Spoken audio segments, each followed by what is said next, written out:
Welcome to the Country Hipster Podcast. My name is Paul. I am the Country Hipster. That music you just heard was none other than the Unholy Four and their mega fucking hit song, Dirty Knife. Check out the Unholy Four on Bandcamp and Spotify and Instagram and YouTube and Apple Music and everywhere you can find the Unholy Four.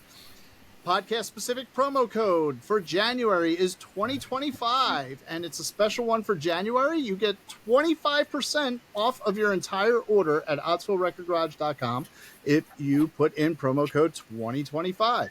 And it's good for, I think, like another week or so, so you should do that.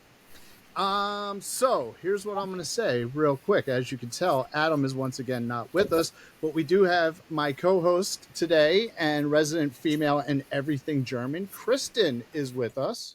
Hello, Hi. Kristen. Hello. So here's what's going on, right? So today is January 23rd, 2025. Katie's due date. Happy New Year. Yes, Happy New Year. Yes, Katie's due date was yesterday, January 22nd, 2025. But we're filming this about a month, actually more than a month ahead of today's date, which is why, Adam's not here because, he works nights. And even though this is a Booze and Vinyl, Tom is not here because it's just all comes down to scheduling. And I have to get this done before the baby actually comes, but in real people time right now, the baby could have already came. I don't know. I might have another kid right now. Are you going to add like a little blurb at the end if the baby comes when this is aired? I don't know. I haven't decided. It depends on how far ahead I am on editing. Okay.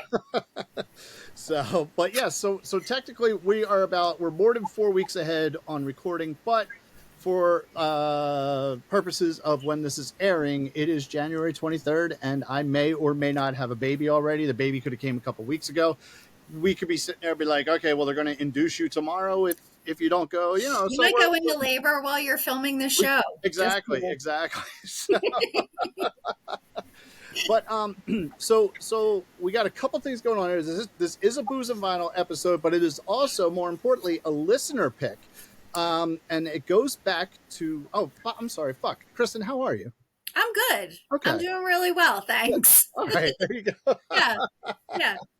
I'm just talking to you. I'm just hanging out in the rabbit room. That's why, there's these weird pens. There's rabbits around. You might hear them.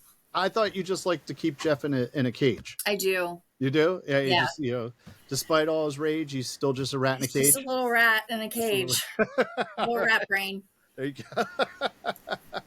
All right. Oh, do you have any rabbit rescue stuff you'd like to talk about? No, we closed down for the holidays, and in January we'll be, now in January we'll be opening back up for adoption. So we'll be reading applications. Cool. The usual, but cool. All the bunnies come out of the adoption center over the Christmas holidays, between Thanksgiving and New Year. And basically just go into foster homes so that we don't have to worry about staffing the adoption center. And a lot of people foster fail. So they get a bunny Christmas present. There you and go. We don't like to adopt out over the holidays because rabbits are not presents. Yes. They're a lifelong commitment. Yes. And I know there's also, other animal rescues who generally will not adopt out over Christmas because you don't want to give a kitten as a gift or a puppy as a gift. It's more of it, because a lot of people need to look at it as it's more than just a gift that I can return to the store. So correct. Yes. I think that we actually also pause around Easter as well. Oh yeah, that makes sense for bunnies. Mm-hmm. Yeah. Yep. I can see that. I see that. Lots of people getting Easter bunnies, not realizing those aren't really jelly beans they're leaving. Yeah. It's a lot more work than you thought it was going to be. Yep. So if anybody is interested in adopting or going to or can you just go to the adoption center? It's by appointment only, but we do always need volunteers for for cage cleanings and feeding shifts. We do have 2 shifts a day for feeding, and then we have 2 shifts a week for cleaning. Okay. So yeah. Okay. And they can go to our website, and there's a bunch of different emails that they can email, and then it'll come to me and I'll get them a volunteer application. There you go. And it's loveandbuns.com. Love N. It's an N. LUV bunns.org. .org. There you go. There you Yep. go. So there you go. If you're interested in volunteering or adopting one of the little bunnies, go ahead to loveandbuns.org and fill out an application, and you'll get to talk to Kristen. Yeah, I'll Yep. train you for the adoption center if that's something you're into. There you go. There you go. Listener, so like I was saying, this episode here is a listener pick. And it actually goes back to season 1, episode 36, which was the White Stripes De Still. Here's the coolest thing about this. The listener is someone who left the note in the comments. His name is Vike. I don't know. This could be German. This might be up your alley. Viek. I don't know. Okay, so that is the listener who left it in the comments saying you guys should do, which is today's episodes, The Strokes, Is This It? Which I was like, all right, cool. So that is the one thing that's kind of cool. Like, I don't know this person. I have no idea who it is. It's just a random listener. Hopefully he still listens. I hope so too. You know, you and your episode, guy. Exactly. Or gal. We don't know. I'm pretty sure by the picture it's a guy. I was able to see a picture. So, but hey, they could identify some other way. So you're right. Non-binary human. Exactly. Yay. So this is a listener pick of some random listener left it in the comments on the Spotify of the White Stripes episode. If you want to go back and listen to that, that's from season 1, episode 36. But more importantly, if you have something you want us to cover, drop it in the comments on Spotify or YouTube, or send me an email at info@ottsvillerecordgarage.com, or send me a DM on Instagram at the Country Hipster Podcast, and we'll add it to the list. Slide into Paul's DMs. Yes, slide into my DMs. Exactly. That's what I want you to do. But slide into my DMs and leave a listener pick. Unless it's Richard Nixon, then you can send all the dick pics you want. Or Dick Van Dyke. I'll take that too. Oh. And Dick Van Patten. I'll take a Dick Van Patten picture too. I'm okay with that. So, but no. I don't, yes. So, first and foremost, not only is this a listener pick, and the listener pick just happened to also be a Booze and Vinyl episode. And this one comes from Booze and Vinyl Volume 2. We haven't done a whole lot of records from Volume 2. No particular reason. We don't hate Volume 2. The records that we've done over Season 1 and Season 2 have mostly been from Volume 1. So here is, I'm going to give you a little bit of the background on the Booze and Vinyl part of this. The liner notes say, when this debut from Manhattan Quintet dropped, it was a revelation of energy and joyfulness. It had been a while since a truly spirited animal had crossed the airwaves, and here was a New York band that was playing well-crafted pop songs that fit into the legacy of the legendary club CBGB. Have you ever had the opportunity to go to CBGB when it was open?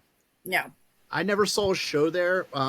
Drove up to New York with a bunch of people one night, and went to see CBGB, and like whatever the show was already done. But they did let us walk in and just kind of check the place out and walk around. So that was actually really cool. We were also underage at the time too. So it was like even totally cooler that they let us do that. It made for a good story and a hit, which like the story I just told. More important, the band could live up to the hype. The Strokes delivered not just a good rock record, but a truly great one. Before we drop the needle, hike a cooler beer, which I got right here, to your roof, then pass around limes and hot sauce to get the party started. For a second there, I thought, with my dyslexia and my reading, I thought it said pass around lines. I was be like, Andre Darlington, what do you want? It's a small mirror of what do we do? Andre. Pass around limes and hot sauce and get the party started. No frills. Wild thing. Yeah, that's the night. That's the night's mantra. So there are 2 drinks on all of the Booze and Vinyl recipes, right? There's a side A drink and a side B drink. We're not going to do the side B drink. We're only going to do the side A drink, mainly because I don't have limoncello here and I didn't go out and buy it. And that would be for I have the other 2 ingredients, which are bourbon and vermouth, and that cocktail was is called Last Night. So it's kind of like a take on like a New York sour by corner of a bodega is what it says. So we're not doing that one, but it does sound interesting. If I had limoncello, I probably would do it. I have Um, homemade limoncello in my house, but we're not together, so I can't wait, help what's it. this? I have homemade limoncello in my Ah, house from my friend. Her dad made it, but well, it's been that in the doesn't fridge for help a us long time. today. What? That doesn't help us tonight. No, but it's been in the H Paul for so long. I don't know if it's any good. Just so if everybody's like wondering, the H Paul, her limoncello is not in me. Um, I had a refrigerator that I gave to Kristen and Jeff, and they called the H Paul. So there you go. I'm sure it's still good. It's alcohol. It's fine. It's alcohol. Yeah, Yes. it's probably So fine. so what I am going to make, and this goes back to before they drop the needle, you pass around the limes and the hot sauce. Limes. M's. Mm, Limes and hot sauce. I'm going to make a spicy lager and lime. And the little note behind that is call this the perfect drink for nights when you don't feel like fussing. The Strokes drank Heineken. The green bottles make an appearance in too many band photos to count, but famously refused to sign a promo deal with the brand. Use it here or don't. It's your call. So this is an interesting one, right? So I do not have Heineken. I chose not to do Heineken. I did go with probably the most famous lager from the state of Pennsylvania, Yingling Lager. And I have my chilled glass, which I've had in the freezer all afternoon, right? So I am going to pour my beer right here so you guys can see it going on. This is like one of the probably simplest recipes from the Booze and Vinyl books by Andre Darlington and his sister Tanaya Darlington. Not that any of them are particularly hard, but this one's very easy. I have some sweetened lime juice. I'm not doing with the normal, fresh lime juice as it says. This will be just fine. And since I'm not a fancy bartender like Tom, Country Heartthrob, I am using my measuring cup shot glass to measure out the ounce. And it is 1 ounce of lime juice. That's slightly over. I have this lime juice mainly because I like margaritas, and this is what I use in margaritas rather than fresh limes as well. So that's that. So I'm going to pour that in. There you go. That goes in there. And then I got my Louisiana brand hot sauce. That's what it's called, the original Louisiana brand hot sauce. And I'm going to I do not have a bar spoons because you're supposed to basically pour this onto a bar spoon, which is basically just a long, thin spoon And meant to get to the bottom. Yeah. So, but I'm going to do just a regular teaspoon of the hot sauce. Drop it in there. I'm just going to mix it around a bit. And it has, you guys can't really see it. It kind of, it's forming a little bit of something there. Yeah, so it's kind of neat. Yeah, it is. It is. It's interesting. So this is the spicy lager and lime. So, it still smells like a lager. So let's see.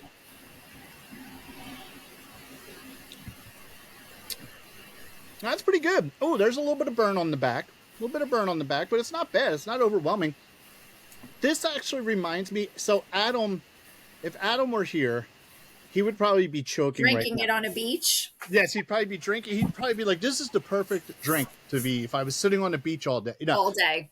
Mm-hmm. He actually would probably be choking a little bit because this does kind of remind me a little bit of a chelada, but like I was thinking that with the hot sauce. Yeah, but like a light chelada because it's not, it's got the hot sauce, but hot sauce are peppers. They're not tomatoes, so it's not as tomatoey.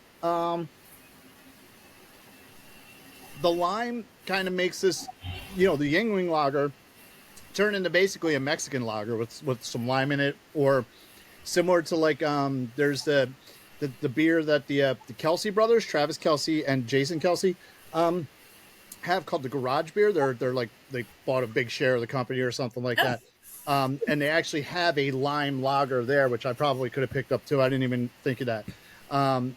But it kind of, just putting the lime juice in with the lager kind of tastes like that. And then you just get like a little bit of a bite on the back end from the hot sauce.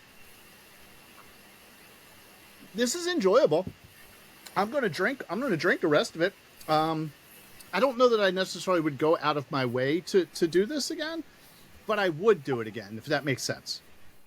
Yeah. Yeah, it does make sense. Like if somebody was like, "Hey, you want to do this?" You'd be like, "Okay." Yeah, I'll be like, I'll drink it again.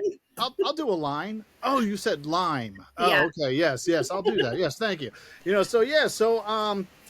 As far as my book review goes, because this is a book review Of of course. Booze and Vinyl Volume 2 by Andre Darlington and Tanaya Darlington. And if you are interested in purchasing a copy of Booze and Vinyl 2, Christmas Booze and Vinyl, the Booze and Vinyl game, and everything Andre Darlington, he has like 3 million books out there of cocktail recipes.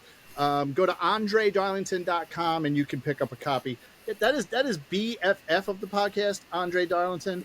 BFF meaning best fucking friend. So, Quick question: they have yes. a Booze and Vinyl game? They do, which I have not gotten yet, but it is there, Oh, and it is probably something I'm going to be looking into. I think that's definitely something that, yeah, Yes, yeah, no, I think you that should would look be into. very interesting and a lot of fun. So I'm going to have to look into that. But yes, so my book review of Booze and Vinyl Volume 2, the recipes related to the Strokes, Is This It, and the liner notes and whatnot, positive, very good, very easy drink to make. Even the other one, even though we're not doing it, also is very easy to make. Nothing It's good crazy that the about it. scheduling conflict happened and Tom couldn't come for the easy drink. At I know. least, right? Well, that's okay. It's better because I could do it. So Yeah, you could you do know, it yourself. yes, I'm a big boy now. I can do easy drinks. So so there you go. So I will continue drinking this because I do actually legitimately enjoy this. This is pretty good.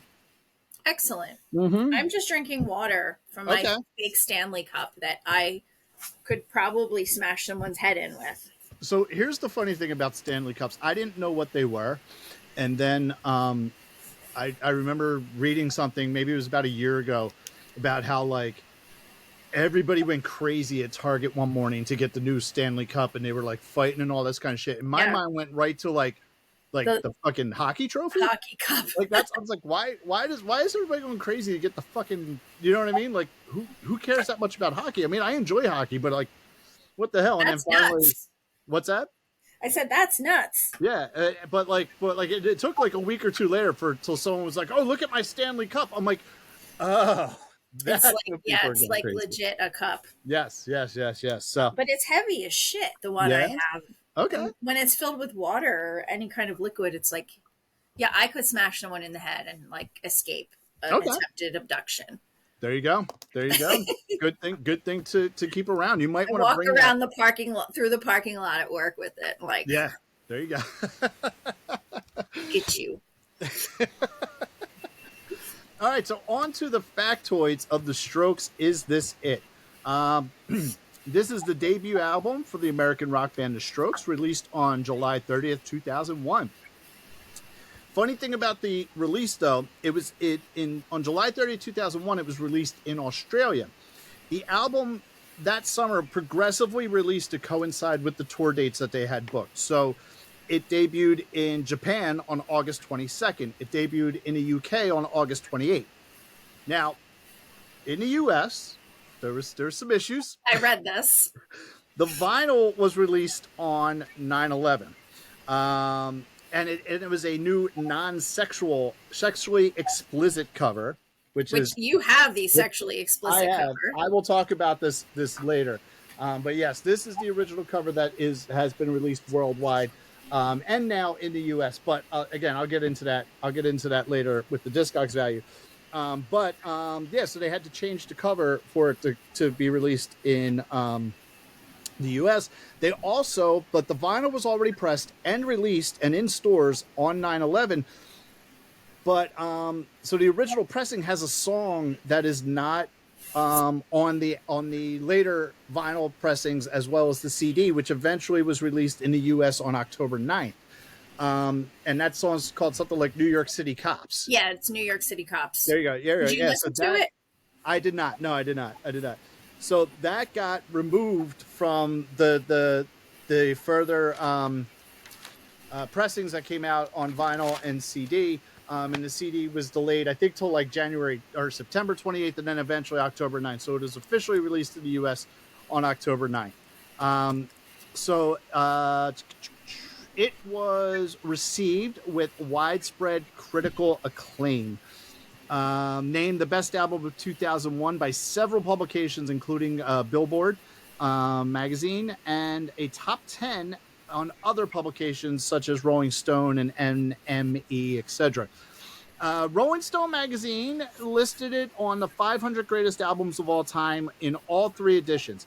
In the 2003 edition, and this is what I find pretty interesting about this. This is, I guess for the critics, not only did they like it when it came out, but it was actually a fungus album that grew on them.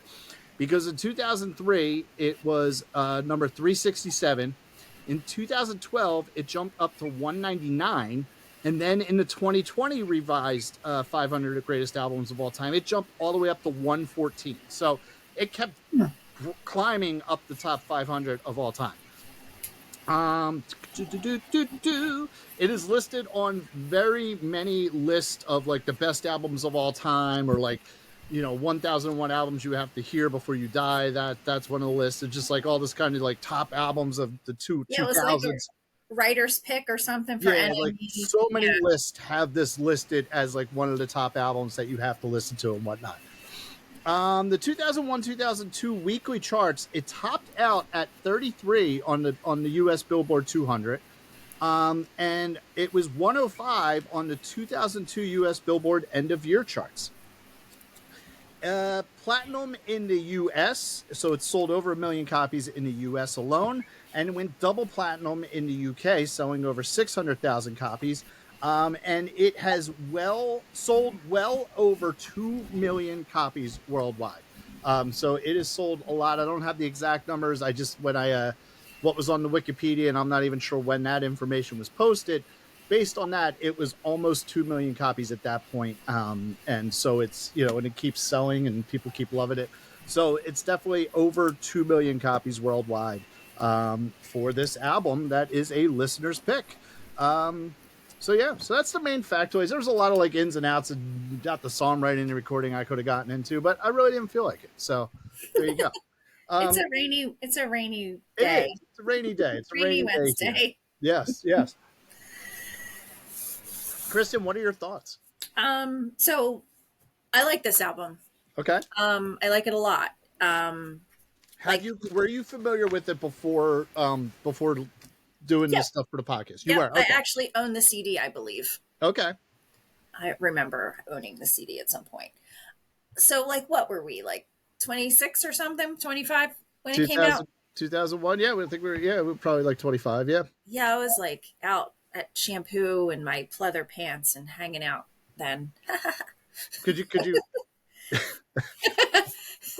All right, come on. I don't know what the hell I'm talking about, but like I'm just thinking about like what I was doing in my life when this album came out. But like I thought it came out more recently than that. Yeah, no, 2001. I will tell you that I was married with 2 kids, and one of them was a 1-year-old. Yeah, no, I was out dancing. Okay, nice. I went out dancing sometimes in 2001, just not probably as frequently as you did. Yeah, I was out like every weekend at like shampoo and like all those kind of clubs. Okay. All right. Fun times. So like I'm wondering, I mean, I don't remember how I like found out about this album, but I had it and I liked it. I had the CD and I enjoy it. And then I listened to what? If I had to guess, I'm going to say you probably discovered this album the way that probably most people did back in 2001, which is from their basically hit song Last Night. That's probably it. Yeah. On like DRE or something. Yeah. Well, right. Actually, with DRE, I don't think DRE was around that. I think DRE was done. I think it was all Y100 at that point. Was it? Yeah, I think DRE had gone bye-bye, which is unfortunate. WDRE was WDRE. It was a radio station in Philly. It was all alt rock and stuff like that. It was really cool. And then they closed down, and Y100 took over for a while. Let's Y100. Oh yeah. There you go.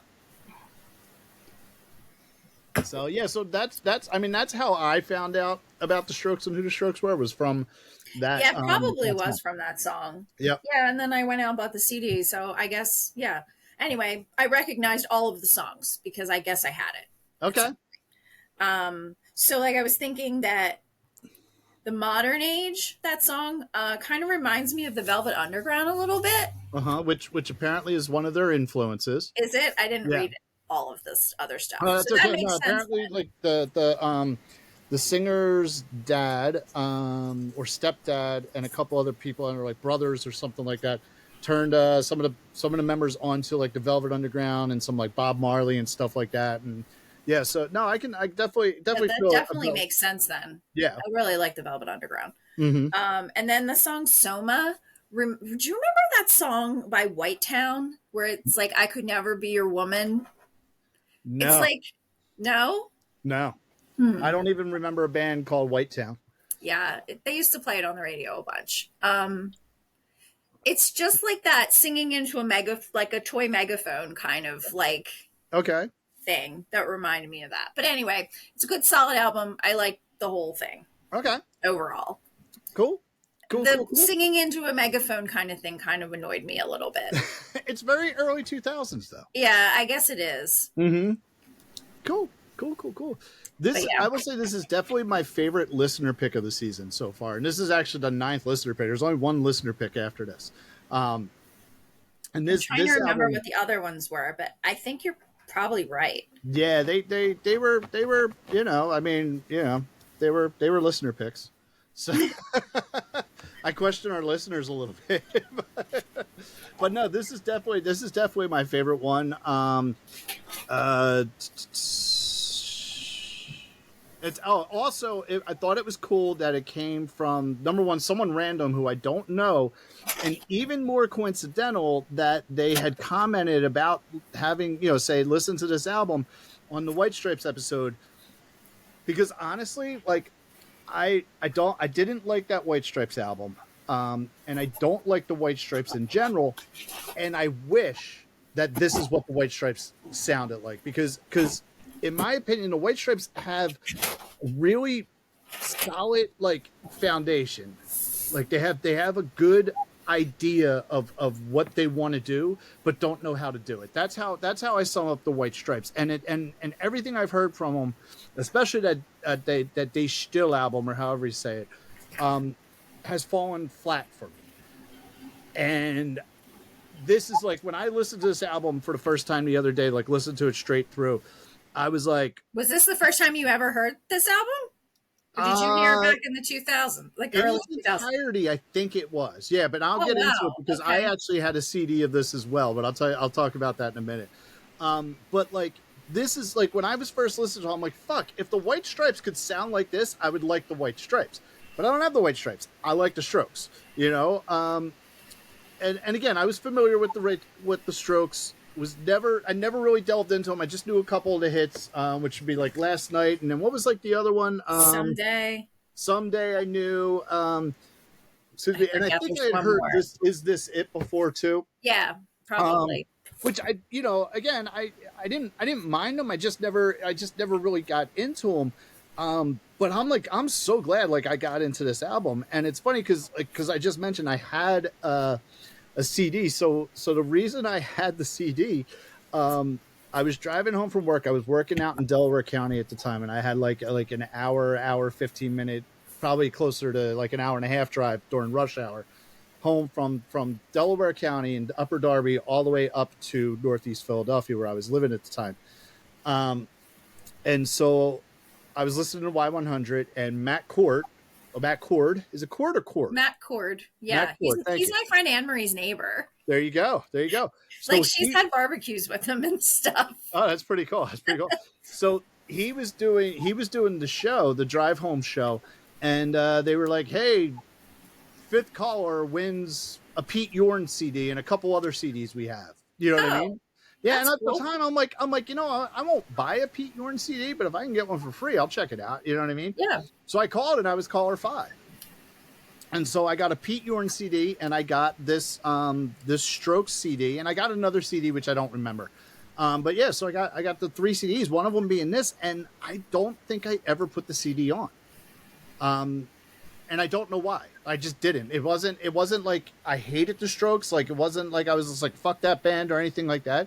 I just never put it on. I did try listening to the Pete Yorn CD and didn't like that. No, what? No. No, So there was I don't. that. I'm not Yeah. like very super versed on Pete Yorn. I know the few songs, a couple songs, and I like them, but like I don't know his whole catalog. Well, that was the thing. I did like some of that's why I wanted the CD, because I was like, oh, I've liked a couple of things that I've heard for Pete Yorn, so let me see if I can win this contest. I'm sitting in fucking traffic. I was on City Line Avenue and just like basically in like stop and go traffic because it's like one lane both ways. So yeah, but I, like I said, I had the CD and I never listened to it. But I really truly like this album. Yeah, it's I really might, good. yeah, I might even go as far as to say I love this album. You know?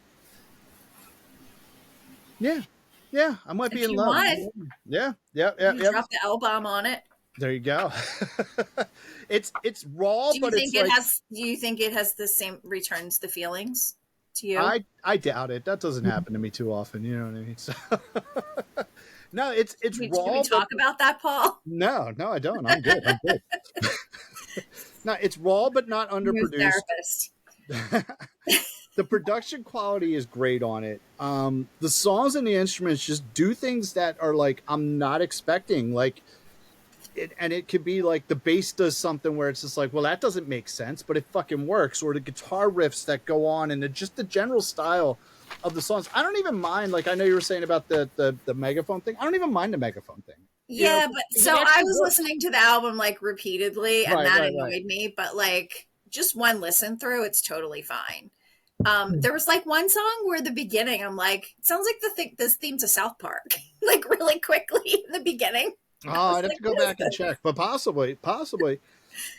Just for like a second or two. Mm-hmm.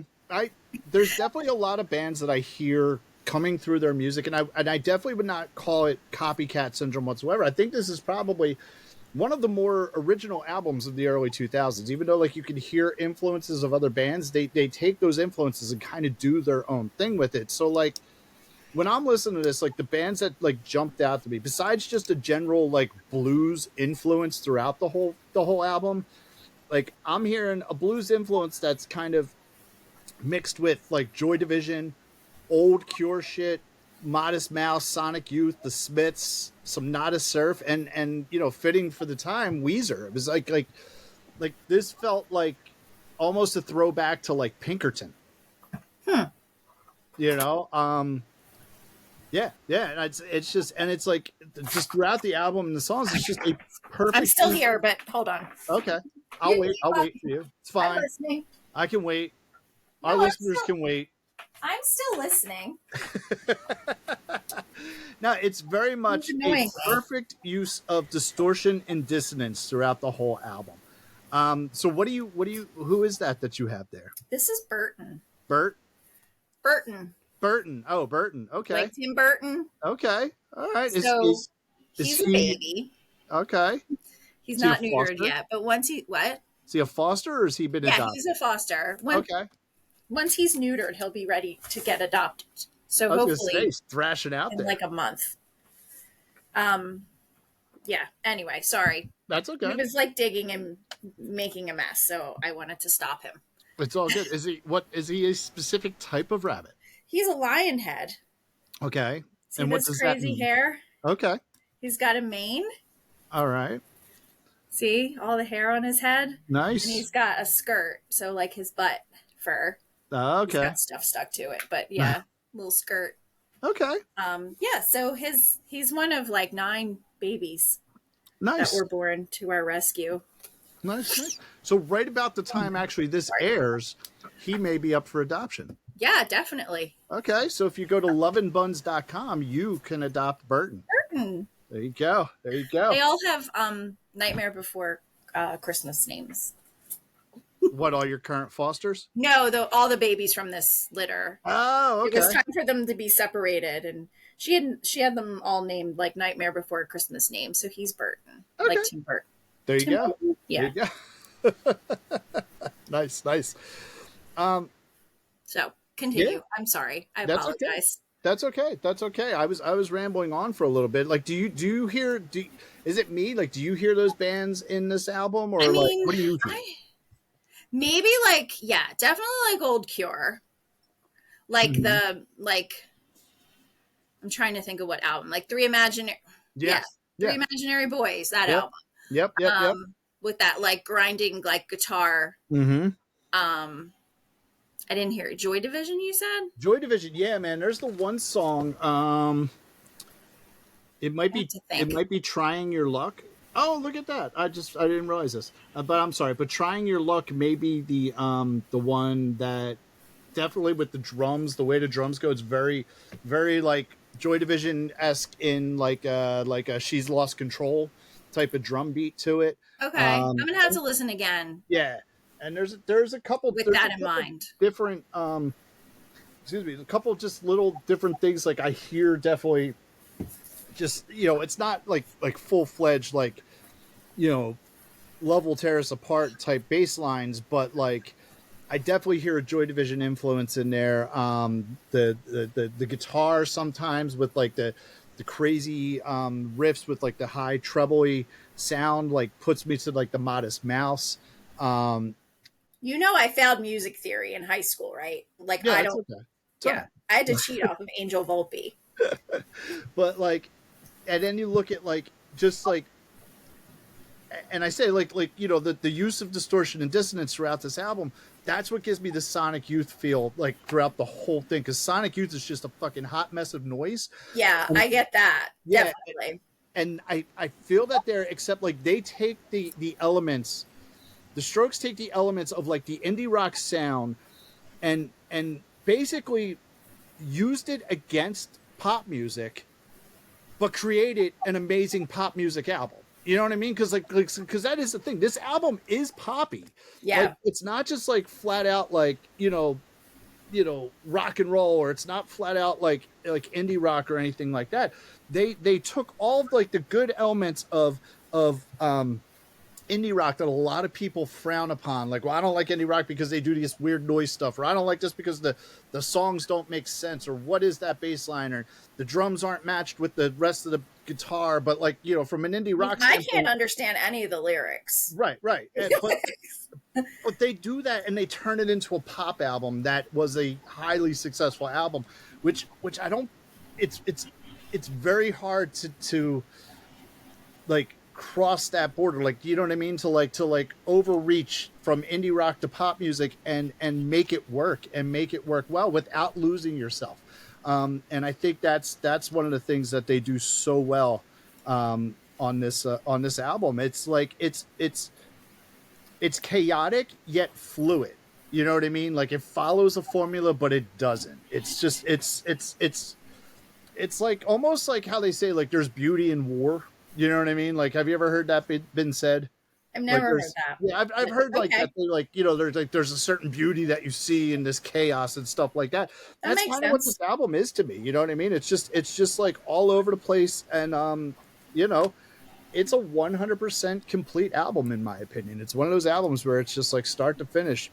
This is a great album. And all the songs like go together. Like yes. it's like a cohesive album. Like it's Yep. not like, well, where the fuck did that song come from? Yep. Yep. Yep. The only thing I have to say is I did like on the way home from work today listen to New York City Cops just in case you listen to the other version. I was like, oh shit, there's this song. That doesn't fit on the album anyway. Okay. So it's kind of funny that I mean it. Yeah, I don't think it fit. I don't like the song. Okay. And I think that it was wise to remove it anyway. Okay. whether 9/11 happened or not. Well, what's funny is I'm like not a 9/11 denier, sorry. this saying. copy here that I have, I didn't even realize it. Does it have it on It there? actually has New York City Cops on it. So like as I was just looking through the title, I'm like, oh, okay, there you go. That's on there. Yeah, you'll have to listen to it and tell me yeah. what you think later. Yeah. But yeah, no, I'm all in on this album. I really, was like I said, I was somewhat familiar with the Strokes from their from their stuff that they the popular songs, but like not really like I definitely wouldn't have called myself a Strokes fan. And this album may have turned me into a Strokes fan. I'm at least a fan of this album, but I will go and listen to their other stuff now. I don't know what their other albums, like what other songs do they have besides the ones on this album, like that are popular? So I'm not sure I'm about trying to that, but I think. know they have an EP that came out before this called The Modern Age. And then after this was a second studio album called Room on Fire, which I don't really know anything that was on Room. I know the album cover, but I don't know any of the songs on it offhand. I might know them if I remember. And apparently in 2006 they had the First Impression of Earth. I don't know how many albums they have beyond that. And I'm not going to delve into all of it, but like I'm at least just based on this album, I am at the very least going to check out the other stuff that they have and the other stuff that they've done. So and the fact that a listener put this out there and said, "Hey, this is an album you should cover," I think is awesome, and that's like one of the things I was hoping would come from this podcast is that I would discover like music Some that like new music for yeah, yourself. even if I'm familiar with it, like I was hoping that some point I would find my next favorite band, and Adam's been nothing but a disappointment in that regard. So, Yeah, he should be more better. yeah.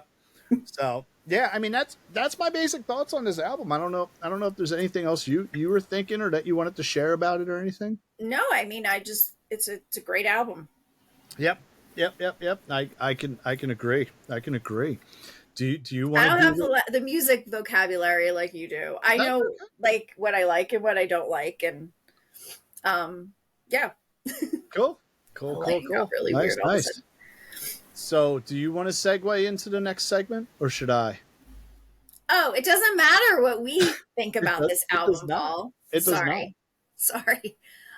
It just matters what your sweet baby angel Regina thinks of the album. Let's keep in mind we actually might be And talking possibly about the new baby. possibly a new baby. Possibly Regina 2 Electric Boogaloo. Exactly, exactly. We don't know what the Reginas think about this. No, also we don't know if we're having a Regina 2 or a Reginald 2. We don't know actually. We won't know until it pops out. But Regina, the original, or actually she's really kind of the sequel. I guess my mom was the original, but at any Regina rate, Part 2. yes. She liked this. She was dancing around. She was bopping. She definitely enjoyed this album. So that brings the listeners to 5 likes, 1 dislike, and 3 indifference. And that also, because this is a Booze and Vinyl, brings Tom up to 4 likes and 1 indifferent. Adam, who is on record 8, has 6 likes, 1 dislike, and indifferent. And my albums are done, and I am at 8 likes, 1 dislike, and 1 indifferent. So, what are your top 3 songs, Kristen? Hard to explain. In no particular order. Hard to explain, Barely Legal, and I think Someday. Okay. All right. So I have Barely Legal. Barely Legal is probably my favorite song on the album, like hands down. Just beginning and end, I like that song. Yeah, it's a really good song. Yep. Soma was my number 2. Take It or Leave It is number 3. And I actually have 2 honorable mentions. That's how much I actually like this. Is This It and The Modern Age both made it honorable mentions. Like, This Is It, or Is This It would probably be an honorable mention regardless. The Modern Age is almost like, that almost made it like top 3. That I had to go back and forth with that a little bit as to where I was going to put that. What would be your least favorite? If I have to pick one, I guess When It Started. Okay. That's what I wrote down on my way home from work today. Okay. Yeah, I kind of had traffic. I had kind of the same thing. Like mine would be Someday, but like I don't hate it. Do you know what I mean? It's just, it's like one of those like, no, I really like this song. I guess maybe it's sort of the lesser. Right, if I have to pick. Yeah, it's like kind of that. Like I can't. It's not like one of those albums where I can flat out say I love every single song on this album. I do like every song on this album. It's just that this one, I guess, is kind of the lesser of the, you know what I mean? Like, yeah. It's and for me, like there are parts of songs I like. Yes. Like the other part I might like of the same song I might not like. Yes. I'm not making myself clear today. Words are hard. It's okay. But like I might like the beginning, but like not the end of the song because it like changes. I do have a dishonorable mention of Last Night. Not that it's a bad song. I've just heard it way too much. Because that's a song. I mean, even now, like you throw on the radio and you'll hear that it's It's on. on all the time. Yeah. But I also think that the whole Tom Petty reference to the beginning of last night is overplayed, and it's actually fairly inaccurate. Do you know what I'm talking about? Oh, is it? No, but I can hear American Girl. Yeah. So okay. So the only thing you hear of American Girl is the fact that it's a longer intro, and I'm telling you what I've heard, and I'm projecting that onto you. Okay. What it is yes, there is a longer intro to the song that the beginning starts with them, playing a chord over and over again. However, it's a different rhythm, it's a different chord, it's a different key. And then when you listen to American Girls, and I did this this afternoon just to see like how close is it. You listen to American Girl, and there's actually so much more going on in the beginning of American Girl that Jesus. what was that? Sorry. That was an angry rabbit that scared the shit out of me. She just stamped her foot. That rabbit does not agree with my assessment. So sorry. Yeah. That's Millie. Okay. But if you listen to the beginning of American Girl, it's actually an insult to American Girl to say that the Strokes ripped off American Girl, because it's so different. There's so much more going on in American Girl. You have the bass line doing its thing. You have like there's just, they actually start to get into the song in the intro, whereas like the Strokes don't. They just play a chord excessively for whatever. 15, I would have never seconds. made any of that connection except that you just said the Tom Petty thing, and I was like, "What? Like American Girl?" Yeah, but no, I've heard it all. They ripped off American Girl, and I really didn't. They just happened to do an intro that maybe holds some little bit of similarity in the sense of how it starts, but it's like they're so different that it's an overstated reference, and it's kind of uneducated too. So so All right then. yes. So on to the Discogs value, right? We'll be wrapping up very soon. So this copy here that we have here, okay, this is currently in the Ottsville Record Garage right now. It is on Ottsville Record Garage for sale right now. So I'm going to go back in time again to December when we're recording this. This is on OttsvilleRecordGarage.com for sale for, I believe, $38.99. Is that the European version, or is that the re-released American version? Yes, it is a European version that was reissue. It's a limited edition red vinyl, translucent red vinyl copy. At this time, like I said, it is available on OttsvilleRecordGarage.com. But that being said, if this does not sell in the next week and a half, it's going in your collection. It is going into my collection. So in January, when this actually airs, it's either sold or it is in my personal collection. I've made that decision. So it doesn't have much time. So if you really want this copy of it, you got to go back in time to December. Go to OttsvilleRecordGarage.com. Use promo code. Actually, the December code is Santa, and you'll save 15% off your order. But we're in January. You're not hearing this till a month later. So it's in. Summer for you. Another record. So not only with this episode do I have a new record, but I probably have a new baby too. So I just keep adding to my collection. Everything's coming up Millhouse for you. There you go. So as we do with the listener picks, even though this is going to be my copy eventually, it's not yet, and we are going through different pressings of this and getting an average to give the very good plus value for the Discogs value for this. So there is a 2001 US pressing I went by, a 2001 UK pressing, a 2014 US pressing, US 180 gram pressing, and a 2014 limited blue and gold vinyl, which was actually produced by Newberry Comics out of Connecticut. They've done some special pressings like that, which is pretty interesting. I've seen a few of their things. They did. What does the blue and gold look like? Is it like a swirly? No, literally half like if you look at the album, the left side is blue, the right side is gold. It's very neat. I was And thinking it was like one of those Tootsie. Remember the Tootsie Pops? yeah, no, I know. toys? Yeah, I know what you're talking about. Yeah, yeah, They're but it's so like a good. translucent vinyl as well. So it's actually really good looking. If you look it up on Discogs, or look up like The Strokes, "Is This It?" Newberry Comics on Google, and I'm sure you'll probably find a picture of it. And it looks really cool. But like, here's the cool thing. So with all those values of those 5 different pressings I have, it goes as low as $17 and as much as $172. Ooh. And it's like everywhere in between. So when you get the average of the 5 pressings we went by, that gives it a very good plus value, average value of $77, which is pretty fucking impressive. That is pretty good. Yeah, so that brings the listeners up to $571. That also, because it's a booze and vinyl, Tom is getting credit for it, brings Tom up to $303. Adam is now back to third place with $503, and I am still holding strong in the lead at $823 for my Discogs value as we're heading towards the Big D. And this is what is this? This is episode 29, I think. 29, yeah, we're on episode 29 of season 2, so we don't have that much left. We have 6 episodes, or what's 636 minus 29? 7 episodes left, something like that. You're asking me to do math. I know, right? Hold on. I'm gonna. I think it's 7. I think 7 would be the correct answer there. So hold on, 7. Yeah, so there's 7 episodes left.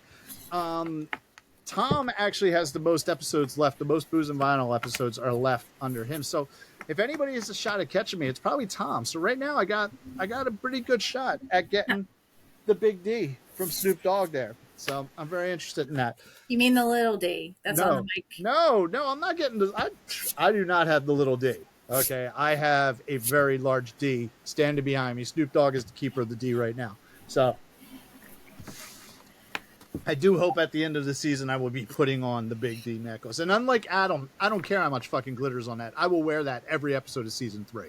So you look like you were at like Sue's rendezvous or something. That's okay. That's okay. I like Sue. She's nice. So since I'm the only one here in the Outsville Record Garage, I've already picked the envelope from the box of mics. So let's see what we have here. And we didn't get to see Michael Stripe though. He's right there. He's there. He's there. But you normally make a big fuss about him and take him out of the box. Oh, so wait, is there a particular reason why you like Michael Stripe so much? No, I actually hate Michael Stripe, but I just know that your listening audience. I'm just saying, I mean, interested. You seem very interested in Michael Stripe. Is it because he's all dick? No, I don't like Michael Stripe. I don't. That's not what I'm getting here. So okay, so next week's episode is it's Adam's pick. So that brings Adam. I don't think he's gonna have too many records left after that. Which is good. We're getting it up. It is the front bottoms. Let me see if I have that here. Are you actually going to be able to get him to coordinate his schedule to show up for it? Let's hope so. I don't know. He was not able to. There it is. He was not able to make the Led Zeppelin episode. So who knows? Who knows? So yeah. So this is Adam's pick. It is a black vinyl pick, a black vinyl record. I want to say this is one of the albums, much like Modern Baseball, before season 2, Adam actually had me order him some records, this being one of them, I think, so he could talk about it on season 2. This might have been something, too, that if he owned, he'd probably say he probably would have had it in season 1, is my guess if he really wanted me to get it in stock for him to purchase from the Outsville Record Garage, which he did. So that is next week's episode. I am a little familiar with the front bottoms. I'm not overly familiar with the front bottoms. I know, I know besides of hearing of them, I do know that I've heard some of their songs. I don't know how I feel about them, though. Do you know what I mean? Yeah. I don't think I know anything about the front bottoms. Yeah. So I'm going to have to listen. Well, you should, and then you can tune in next week and see what we think of the front bottoms. So should be interesting. Well, Kristen, thank you for coming on. Yeah, no problem. Thanks for having me. Yes, and once again, go If you're interested in volunteering or adopting a little bunny or maybe fostering them, go to Love N Buns, LUVNBUNNS Mm-hmm. .org, and get in touch with Kristen. That And is if for correct. some reason that doesn't work, shoot me a message at info@OttsvilleRecordGarage.com, and I'll get your information over to Kristen so you can do it there as well. There you go. There you go. There you go. Adopt a bunny. There you go. Krista, do you have anything else to say about this album? No, I don't. I'll be like Adam though, and I'll say, listen to it, form your own opinions. I tell you what, I listened to it. I formed my own opinion. I fucking love this album. This is a great album. It's a really great album. Yeah. I'm really hoping it doesn't sell in the next couple of weeks so I can add it to my collection. Thank you to Vike or Veek or however you say his name. How's it spelled? Viek. Veek, I think. Yeah. Okay, there you go. Veek. Yeah, that's what I would think too. Well, thank you for suggesting it. And also, Veek? I don't know. If the listeners are out there who are watching this or listening to this, please drop it in the comments on Spotify, drop it in the comments on YouTube, slide into my DMs on Instagram at the Country Hipster Podcast, and tell us. We'll talk about you and butcher your name on the air. Exactly. We'll talk about whatever your album recommendation. It is. Yes, whatever album it is you want us to talk about, as long as it is not Belle and Sebastian. You're so mean. Wait, is Snoop wearing a shower cap? What's that? No, he's wearing my party hat. He's got my PBR party hat on. Oh, it looks like an old lady shower cap. A little bit. It's in a weird. He's in a weird spot. It's in like a weird, angle there. So, but no. Is that the brim of the hat sticking up? Oh, okay. Yeah. So, all right. Well, thank you very much, Kristen. And on that note, it is time to.